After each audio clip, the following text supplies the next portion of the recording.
ચતુર માજી। એક ગામમાં એક ઘરડા માજી એકલા રહેતા હતા। એમને સંતાનમાં એક માત્ર દીકરી હતી, જે પરણેલી હતી અને પાસેના ગામમાં રહેતી હતી। એક દિવસ માજી એની દીકરીને મળવા જવાનું નક્કી કર્યું। એ ગામમાં જવા માટે એક જંગલમાંથી પસાર થવું પડતું હતું। માજી જંગલમાંથી જઈ રહ્યા હતા ત્યારે એક સિંહ આવ્યો ને માજીને કહેવા લાગ્યું કે એ ઘણો જ ભૂખ્યો છે, એટલે તેને ખાઈ જશે। માજી ઘણા ચતુર હતા। તેમણે સિંહને મૂરખ બનાવવાનો રસ્તો વિચાર્યો। માજીએ સિંહને કહ્યું, હું તો ઘણી ઘરડી છું, ઘણી દુબળી પાતળી છું, તું મને ખાઈશ તો તને શું મળશે? પહેલાં મને મારી દીકરીને ઘરે જવા દે, સારું સારું ખાવા દે, તાજી તંદુરસ્ત થવા દે, પછી મને ખાજે।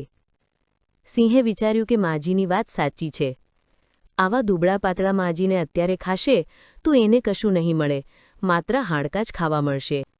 એના બદલે માજી દીકરીને ઘરે જઈ આવે, પછી ખાય તો એને થોડા લોહી માંસ પણ મળશે। આમ વિચારીને સિંહે માજીને જવા દીધા। રસ્તામાં માજીને વાઘ અને રીંછ પણ મળ્યા। એમણે આ જ યુક્તિ વાપરીને બંનેને મૂરખ બનાવ્યા। દીકરીને ઘરે થોડા દિવસ રહ્યા પછી માજીએ પોતાને ઘરે પાછા ફરવાનું વિચાર્યું। માજી જાણતા હતા કે એમને સિંહ, વાઘ અને રીંછ મળશે અને મારી નાખશે। એમણે એક યુક્તિ વાપરીને મોટી ગોળ કોઠી બનાવી। માજી કોઠીમાં બેસી ગયા અને કોઠીને અંદરથી ગબડાવતા ગબડાવતા જવા લાગ્યા। જંગલમાં સિંહે આ ગબડતી કોઠી જોઈ। સિંહે કોઠીને પૂછ્યું, તે પેલા માજીને જોયા છે, જેની દીકરીને ગામ ગયા છે? ચતુર માજીએ અવાજ બદલીને કોઠીની અંદરથી જવાબ આપ્યો, કઈ માજી, કયું ગામ? ચાલ કોઠી, આપણે ગામ। આમ કહીને એમણે કોઠીને અંદરથી ધક્કો મારીને ગબડાવવા માંડી। સિંહ આવી પોતાની મેળે જ ગબડતી કોઠી જોઈને ગભરાઈ ગયો અને રસ્તામાંથી ખસી ગયો।